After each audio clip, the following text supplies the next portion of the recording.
Creation. It is one of the most massive and most beautiful chapters in the Bible. How do we teach it to young children in a way that is fun, in a way that is biblically accurate? All of that and more.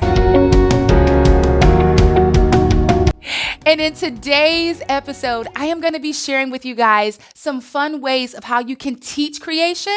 But before we do that, we're going to be talking about our book of the day, The Days of Creation by Heart. And I have the authors here today that are going to be sharing why teaching creation is even important, how to teach it in a way that is sound in doctrine, and may even answer some of those questions in scripture where you're like, it says this here in this verse and then that in the next verse. I have all of that and more coming from these authors. Let's get into the why and a little bit about this book, and then stay tuned to the end because I'll be sharing some creation activities.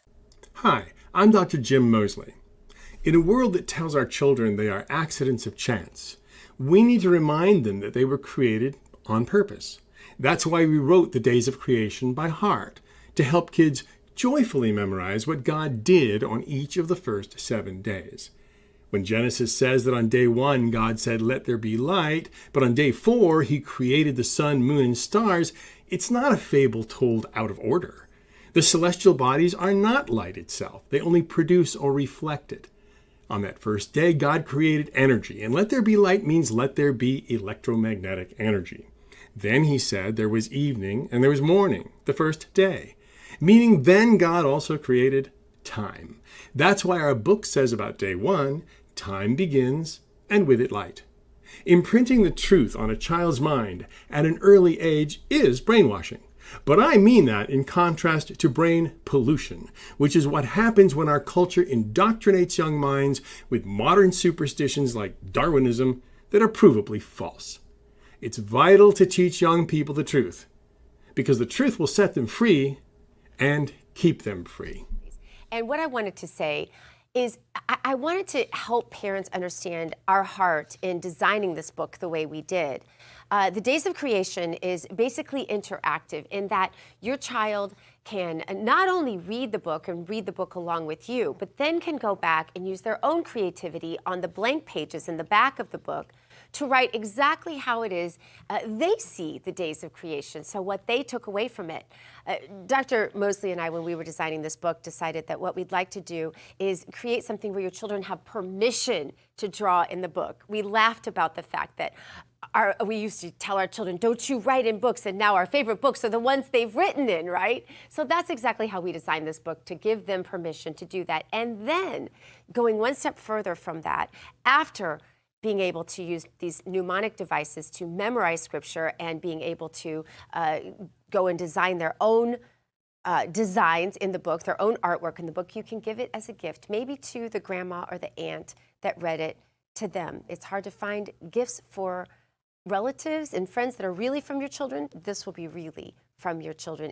Thank you guys. It was so good to hear from the authors. This truly does make a great gift. So if you guys want to check out our book of the day, The Days of Creation by Heart, I'll make sure that I leave the link below. But let's get into some creation activities. So the first creation activity is one that they reference. So it's just drawing and creating artwork.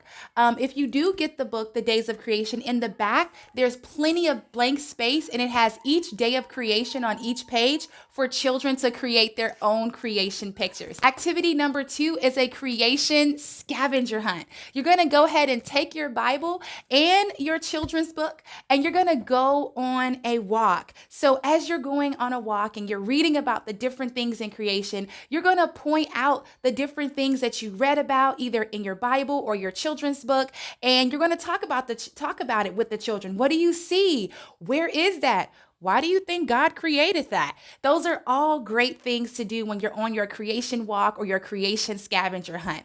Activity number 3 is a creation song. I recently posted a really fun creation song. I'll make sure I leave it below. It's right here on YouTube. Super fun. It has finger plays to help children remember and hide scripture in their heart.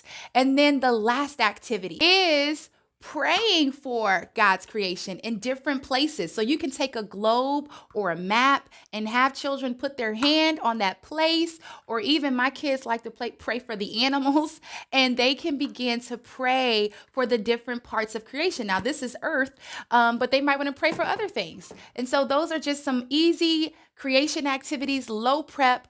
Let me know in the comments, have you ever tried any of those creation activities? Have you guys read the book, The Days of Creation by heart? And if you enjoy getting tools and tips like this, I want to invite you to join the Brown Bear Book Club for free, where I send you additional tools, tips, activity ideas, book ideas. I'll make sure that I leave the link in the description box below. But in the meantime, let me know, was any tip helpful? Have you guys read The Days of Creation by Heart book?